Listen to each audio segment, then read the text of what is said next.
매일 성경 묵상을 돕는 해설 가이드입니다. 안녕하세요. 묵상 코치입니다.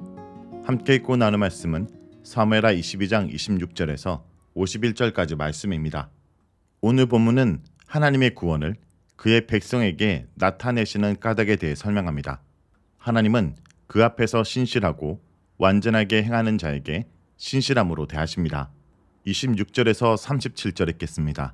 자비한 자에게는 주의 자비하심을 나타내시며 완전한 자에게는 주의 완전하심을 보이시며 깨끗한 자에게는 주의 깨끗하심을 보이시며 사악한 자에게는 주의 거스르심을 보이시리이다. 주께서 공고한 백성은 구원하시고 교만한 자를 살피사 낮추시리이다. 여호와여 주는 나의 등불이시니 여호와께서 나의 어둠을 밝히시리이다. 내가 주를 의뢰하고 적진으로 달리며 내 하나님을 의지하고 성벽을 뛰어넘나이다. 하나님의 도는 완전하고 여호와의 말씀은 진실하니 그는 자기에게 피하는 모든 자에게 방패시로다. 여호와 외에 누가 하나님이며 우리 하나님 외에 누가 반석이냐. 하나님은 나의 견고한 요새시며 나를 안전한 곳으로 인도하시며 나의 발로 안사슴 발같게 하시며 나를 나의 높은 곳에서 세우시며 내 손을 가르쳐 싸우게 하시니 내 팔이 노탈을 당기도다. 주께서 또 주의 구원의 방패를 내게 주시며 주의 온유함이 나를 크게 하셨나이다. 내 걸음을 넓게 하셨고 내 발이 미끄러지지 아니하게 하셨나이다. 26절에서 28절은 사람의 행위대로 보응하시는 하나님을 말합니다. 다윗이 자신이 경험한 하나님의 신실하심과 보응해 주시는 것에 대해 찬양했다면 이제 26절부터 28절에서는 개인의 경험을 확대하여 보편적인 하나님의 보응의 원리를 설명하고 있습니다. 그렇기 때문에 21절에서 25절에서는 주어와 목적어로 나라는 1인칭이 주로 사용되었지만 26절에서 28절에서는 일반 사람들을 의미하는 3인칭이 주로 사용되었습니다. 26절에서 다윗은 일단 긍정적인 보응부터 시작합니다. 자비한 자에게 주께서 자비를 주신다는 말은 선을 선으로 갚으시는 하나님의 대표적인 모습으로 율법에서 가난한 자를 돌보는 의무 밑바탕에 깔린 하나님의 성품입니다. 출애굽기 22장에서 가난한 자들을 압제하지 말고 가난한 자들에게 돈을 구워주고 이자를 받지 말며 조당물로 받은 겉옷을 돌려주라고 말씀하시면서 27절에서 나는 자비로운 자이기 때문이라고 말씀하십니다. 이것은 하나님의 백성은 자신의 자비로운 성품을 닮아 이웃에게 자비를 베풀라는 의미입니다. 그리고 신명기 15장에서 가난한 자에게 자비를 베풀고 절대 그들의 필요를 외면하지 말라고 하시면서 10절에서 너희는 반드시 그에게 줄 것이요 줄 때에는 아끼는 마음을 품지 말 것이니라. 이로 말미암아 내 하나님 여호와께서 내가 하는 모든 일과 내 손에 닿는 모든 일에 내게 복을 주시리라 라고 말씀하십니다. 또한 26절 하반절에서 완전함은 기본적으로 하나님의 성품입니다. 레위기의 제의제도에서 제물은 반드시 흠이 없는 완전한 짐승을 드려야 하며 제사장도 흠이 없는 사람이어야 한다고 규정하고 있습니다. 하나님은 완전하기 때문에 하나님의 말씀도 완전하여 결함이나 실수가 없습니다. 하지만 우리 인간은 하나님과 비교할 수 없을 만큼 불완전하고 결함투성입니다. 이런 인간은 하나님의 완전함과 비교 자체가 불가능합니다. 하지만 하나님께서는 그의 말씀을 지키고 순종하며 하나님 안에서 완전하게 살려고 노력하는 부족한 자에게 완전함으로 갚아주시는 것입니다. 예수님께서 가부의 두렛돈이 가장 큰 헌금이라 말씀하신 것이 이 부분과 연결될 것입니다. 27절 상반절은 긍정적인 부분의 보응이고 하반절은 부정적 보응입니다. 27절 상반절에서 깨끗함은 죄와 부정을 제거하는 것으로 죄를 완전히 짓지 않으며 완벽한 삶을 사는 것이 아니라 죄를 지을 때 그것이 죄라는 것을 깨닫고 하나님 앞에 회개함으로 죄사함을 받아 죄와 부정을 제거하였다는 의미입니다.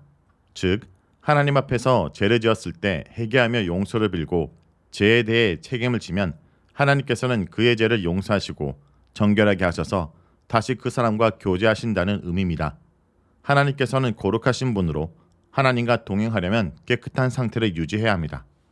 그런데 사람이 죄를 지어 부정하게 되면 그 사람은 더 이상 거룩하신 하나님 곁에 갈 수 없고 하나님과 동행할 수 없게 됩니다. 하지만 죄를 깨닫고 회개하여 하나님의 용서하심을 받게 되면 우리는 다시 정결한 상태가 되어 하나님과 교제할 수 있게 됩니다. 구약에서는 동물의 제사를 통해 제사함을 받았고 신약에서는 예수 그리스도의 피로 제사함을 받습니다. 그러므로 죄를 짓지 않는 것도 중요하지만 만일 죄를 지었다면 빨리 회개하는 것이 연약한 인간에게는 더욱 중요한 문제입니다. 27절 하반절은 상반절과 반대 상황으로 사악한 자는 뒤틀린 자이며 여호와 앞에서 죄를 범한 자들도 이들은 여호와 앞에 회개하지 않고 계속해서 엇나가는 자들입니다. 이렇게 회개하지 않고 계속해서 하나님을 배반하고 엇나가는 사람들에게 하나님께서도 엇나가게 행동하겠다고 하십니다. 회개하지 않는 자들을 용서하지 않으시고 그들에게 벌을 주겠다는 의미입니다. 27절 상반절과 하반절은 동일하게 죄의 문제를 다루지만 죄를 깨닫고 회개한 자와 그렇지 않은 자에 대한 하나님의 반대되는 반응을 말하고 있습니다. 28절은 27절과 같이 대조적인 평행법을 사용하여 가난한 자를 높이시고 교만한 자를 낮추시는 하나님이심을 고백하는데 이것은 한나의 노래에서도 언급된 내용입니다.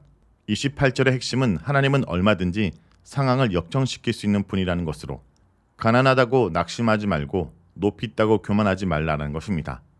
하나님은 자신에게 부르짖는 약자를 위해 악한 상황들을 언제든지 전복하실 수 있는 분입니다. 이것은 한나도 경험했고 다윗도 경험했습니다. 하나님은 약자를 들어 쓰시기를 좋아하시며 교만한 자를 미워하시는 분입니다. 교만은 불신앙으로 교만한 자는 더 이상 하나님 말씀에 순종하지 않는 자들이기 때문입니다. 그렇기 때문에 신명기 17장 19절에서 20절에 율법을 읽어 여호와 경외하기를 배우고 교만을 행하지 말라라고 말씀하셨습니다. 29절에서 30절은 여호와를 의지하는 다윗을 말합니다. 다윗은 이제 하나님을 의지하며 전쟁하는 모습을 그리고 있습니다. 다윗은 하나님은 나의 등불로서 어둠을 밝혀주시는 분이라 고백합니다. 이것은 한편으로는 인생의 캄캄하고 막막한 길을 인도하시는 분이라는 뜻이고 또 한편으로는 적들이 어디서 쳐들어올지 그리고 전쟁의 항방이 어떻게 될지 모르는 상황에서 그저 하나님만 믿고 뛰어드는 30절의 모습을 준비하는 것입니다. 다윗은 30절에서 자신의 앞길을 비춰주시는 하나님과 함께 그 빛을 따라 적진으로 달리고 성벽을 뛰어넘습니다. 여기서 묘사된 군인은 주변 모든 상황을 무시하고 오직 빛을 따라 칼 한 자루를 손에 쥐고 적진으로 뛰어드는 매우 역동적이고 힘찬 모습을 보여줍니다. 다윗의 이 고백을 보며 과연 우리에게도 다윗과 같이 여호와를 위해 힘차게 뛰고 달리고 뛰어넘는 역동적인 모습이 있는지, 그리고 주변 상황만을 보고 두려워서 한 걸음도 내딛지 못하거나 쭈뼛거리며 간신히 발걸음을 옮기는 것은 아닌지, 혹은 가고 싶지 않은 길을 무거운 발걸음으로 터벅터벅 걷고 있는 것은 아닌지 생각해 볼 필요가 있습니다. 31절에서 37절은 여호와를 보호자로 고백하는 내용입니다. 하나님 말씀의 완전성과 순수성을 고백한 다윗은 여호와께로 피하는 모든 자의 방패가 되어주신다고 하였는데 여기서 하나님 말씀의 완전성과 순수성은 하나님의 언약을 의미합니다. 하나님은 자신의 백성을 돌보고 지키겠다고 약속하신 이스라엘의 하나님이시기 때문에 하나님께 피하는 자들을 하나님께서는 반드시 지켜주시는 것입니다. 32절에서 다윗은 오직 여호와만이 하나님이시라는 신앙 고백을 통해 자신은 하나님의 백성이라 고백합니다. 시내 산에서 맺은 이스라엘의 언약은 하나님께서는 이스라엘의 하나님이 되신다는 것이고 이스라엘 백성은 오직 여호와만을 하나님으로 섬기겠다는 것으로 31절은 하나님 편에서의 언약을, 32절은 인간 편에서의 언약을 표현하고 있습니다. 33절부터는 하나님의 구체적 인도를 묘사합니다. 33절에서는 안전한 곳으로 인도하시는 분으로, 34절에서는 자신의 발이 날렵한 암사슴의 발처럼 빠르게 뛸 수 있게 힘을 주시는 분으로, 35절에서는 자신의 손에 싸움을 가르치시는 분으로, 36절에서는 방패를 주시는 분으로 묘사합니다. 하나님께서 다윗이 전쟁을 할 수 있게 힘도 주시고 능력도 주시는 것을 마치 스승이 제자를 하나하나 가르치고 무장시키는 모습으로 묘사했습니다. 이렇게 여호와의 인도를 받은 다윗은 빠른 발로 높은 곳에서의 전투에도 끄떡없이 체력과 민첩함을 얻게 되었고 싸움을 배운 손은 무거운 무기인 놋칼도 쓸 줄 알게 되었으며 방패로 보호를 받게 되었습니다.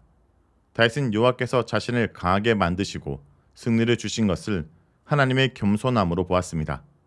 이것은 세상을 다 뒤엎을 힘과 능력을 가지신 분이 직접 싸움에 나서지 않고 아무런 힘도 없는 자신을 가르치고 용사로 만들어 승리의 기쁨을 맛보고 승리의 영광을 누릴 수 있게 하셨기 때문입니다. 이런 다윗의 고백 속에는 아무런 능력도 없던 자신이 전쟁터의 용사로서 왕으로서 힘과 명예를 얻게 된 것에 대한 송구함과 겸손함이 표현되어 있습니다. 우리는 종종 하나님께서 우리에게 나눠주신 약간의 영광과 능력을 자신의 것인 양 착각하고 교만해지는 모습을 발견하게 됩니다. 하지만 하나님께서 우리에게 영광을 맛보게 하신 것이 겸손함 때문이라는 것을 알고 더 겸손해야 할 것입니다. 37절은 하나님의 가르침을 받아 발걸음도 힘찬 용감한 군사로 거듭난 모습을 표현하고 있습니다. 이제 전쟁할 준비가 끝난 것입니다. 38절에서 46절 읽겠습니다. 내가 내 원수를 뒤쫓아 멸하싸우며 그들을 무찌르기 전에는 돌이키지 아니하였나이다. 내가 그들을 무찔러 전멸시켰더니 그들이 내 발 아래 엎드러지고 능히 일어나지 못하였나이다. 이는 주께서 내게 전쟁하게 하려고 능력을 내게 띠띠우사 일어나 나를 치는 자를 내게 굴복하게 하셨사오며 주께서 또 내 원수들이 등을 내게로 향하게 하시고 내게 나를 미워하는 자를 끊어버리게 하셨음이니라. 그들이 도움을 구해도 구원할 자가 없었고 여호와께 부르짖어도 대답하지 아니하셨나이다. 내가 그들을 땅에 티끌같이 부스러뜨리고 거리에 진흙같이 밟아 헤쳤나이다. 주께서 또 나를 내 백성의 다툼에서 건지시고 나를 보존하사 모든 민족의 으뜸으로 삼으셨으니 내가 알지 못하는 백성이 나를 섬기리이다. 이방인들이 내게 굴복하며 그들이 내 소문을 귀로 듣고 곧 내게 순복하리로다. 이방인들이 세약하여 그들의 경관 곳에서 떨며 나오리로다. 38절에서 46절은 원수를 이긴 다윗을 말합니다. 이 단락에서는 하나님께 교육을 받은 다윗이 전투를 하는 모습을 그리고 있습니다. 여기서 다윗의 모습은 매우 용감합니다. 적의들을 쫓아가 전투하는데 그들을 무찌르기 전에는 후퇴하지 않았다고 합니다. 임전무퇴의 용감한 돌격 정신을 볼 수 있습니다. 39절은 그 결과로 적들을 완전히 괴멸해버렸습니다. 39절 하반절에서 다시는 일어나지 못하였고 자신의 발 아래 모두 엎드려졌다 표현함으로써 완전한 승리의 모습을 생생히 표현하고 있습니다. 40절부터 다윗은 다시 자신이 승리하게 된 은공을 여호와께 돌리고 있습니다. 띠를 띄운다는 표현은 33절부터 36절까지의 교육을 한마디로 표현한 것입니다. 41절에서는 하나님께서 적들이 도망가게 하시고 근절할 수 있게 해주셨다고 감사합니다. 42절은 여호와께서 자신만을 도와주신 것에 대한 감사입니다. 적들에게는 그들을 도울 자가 없었습니다. 이방 신들은 여호와의 족수가 되지 못하였기에 도울 수 없었고 혹시라도 여호와를 부르는 자가 있더라도 여호와께서는 도와주지 않으셨다고 고백하며 하나님과 자신의 특별한 관계를 보여주고 있습니다. 43절은 적들이 다시 일어나지 못하게 완전히 이겼다고 고백합니다. 39절에서 43절이 다윗이 싸운 일반적인 전쟁에서의 승리를 말하고 있다면 44절은 이스라엘 안에서 사울과 사울의 집과의 갈등 속에서 자신을 보호하셔서 자신을 왕으로 세워주신 것에 대한 감사를 하고 있습니다. 45절부터 46절에서는 이방인들이 자신에게 굴복하고 자신에 대한 소문을 듣고 자발적으로 다윗에게 복종하는 모습을 그립니다. 암몬과 아람을 이긴 뒤 이들이 다윗에게 복종하며 조공을 바치고 두로의 히랍이 하친을 청한 이야기를 반영한 부분입니다. 이 부분이 다윗 인생에서 가장 명예롭고 승승장구하던 때입니다. 47절에서 51절을 읽겠습니다. 여호와의 사심을 두고 나의 반석을 찬송하며 내 구원의 반석이신 하나님을 높일지로다.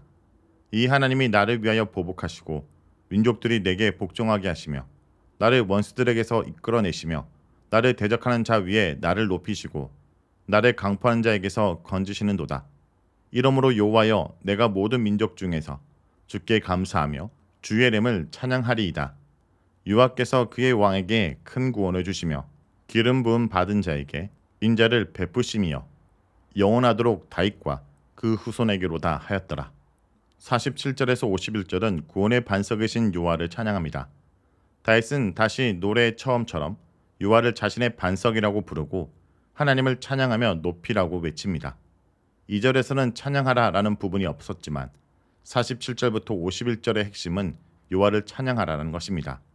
48절부터 49절에서 다시 한번 여호와를 찬양하는 이유를 밝힌 후 50절에서 다시 감사와 찬양을 돌립니다.